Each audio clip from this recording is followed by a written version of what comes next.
I'm Lynne Richmond, Communications and Public Affairs Specialist at the Advisory Council on Historic Preservation. May is National Historic Preservation Month, and we're celebrating by speaking with people who play vital roles in historic preservation throughout the nation. Joining me is Jonathan Beck, Development Project Manager at the Alexander Company. Welcome, John. Thank you. You have had quite an interesting career that has taken you to the National Trust for Historic Preservation and working on many vital projects, including historic preservation projects. Can you tell me a little bit about your background? Yeah, absolutely. So I started my career 20 years ago. I was a graduate of the University of Wisconsin with a degree in real estate and urban land economics. My first job out of school was as an investor for low-income housing tax credits. And I always thought that this would allow me to figure out how the historic tax credit was to be utilized. Within about 6 months after graduation, I noticed that the National Trust for Historic Preservation created a for-profit subsidiary that was investing in smaller historic redevelopment projects throughout the country. I applied for the job and was lucky to start and was one of the first hires of what eventually became the National Trust Community Investment Corporation.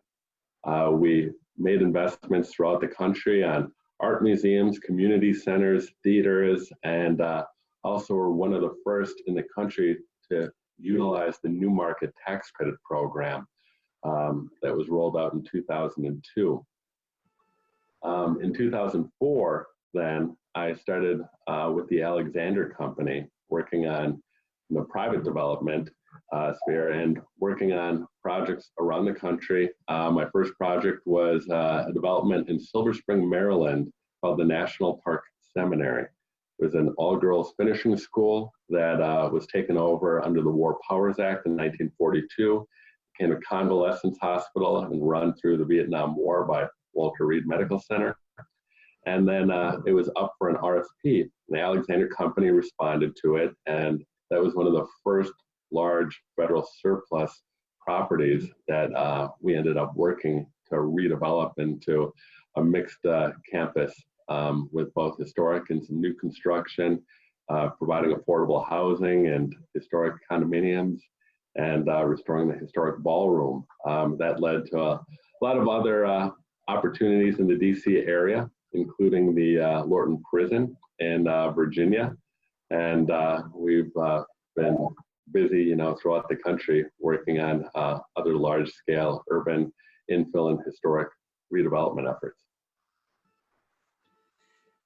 We were lucky enough as the ACHP to go on a class trip to National Park Seminary and go into that ballroom. It's just spectacular.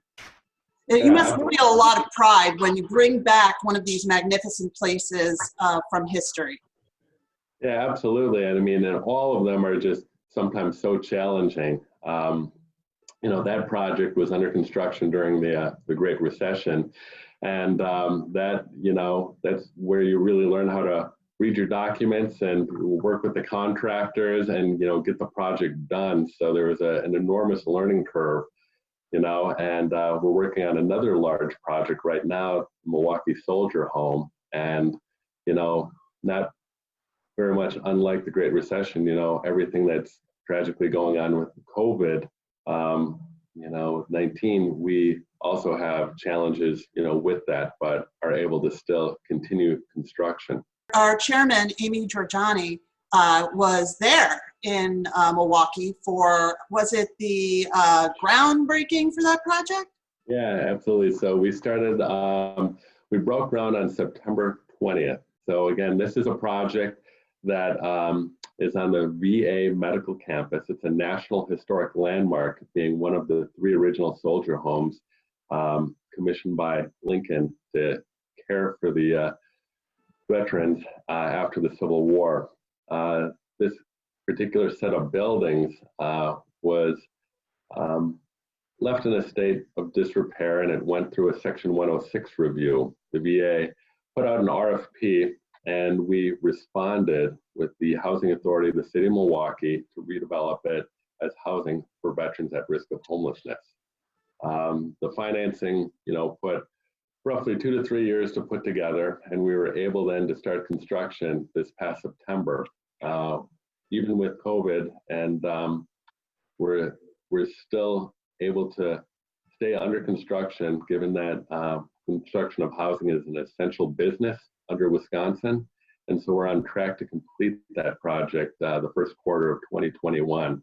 But yeah, it was great to see Amy at the groundbreaking and everyone that was involved with the project. And so far it's still continuing, and it's been covered quite a bit, in the news as a lot of businesses have shut down, that we're able to still keep going. Why is it important to preserve historic places? Yeah, absolutely. It's crucial to retain our nation's history and our heritage. And that's the number one reason. And then, the environment, and, when you reuse a building, all that debris that could otherwise end up in a landfill, you're reusing that. So it's one of the best recycling programs that there is in the country. And then, thirdly, the jobs that come out of these, when you're building new, it's often said that 75% materials, 25% jobs. These historic preservation jobs, it's really a 75% job, creation, and then 25% materials. So it's a really good economic catalyst. So I think that those really are the, top 3 reasons that we all often cite. What has drawn you personally to historic preservation projects? I think that I was always very interested in American history, and it probably just goes back to being a child and, talking to my parents and grandparents, what it was like in their era and time. And, I think I was just always fascinated, with those pictures that came into my head. And then when I was growing up, everything just seemed like a very throwaway society, and it just seemed that there was such more care in the design, construction, and the aesthetic that went into the built environment. And so it just, as I was coming to age and, taking a look around the world, I just, got very, interested in seeing what could be done in preserving places.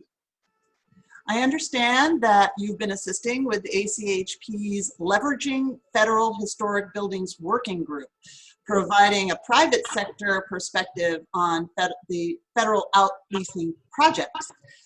What benefits do public-private partnerships bring to historic preservation? Everyone's a little bit different, each project, specifically with the Soldiers Home redevelopment.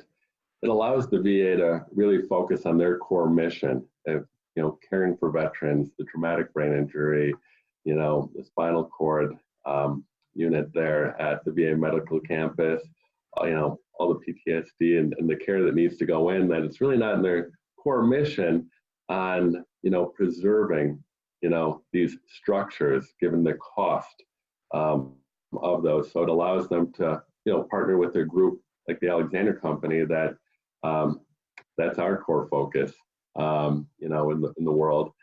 And so it allows us to leverage our strengths.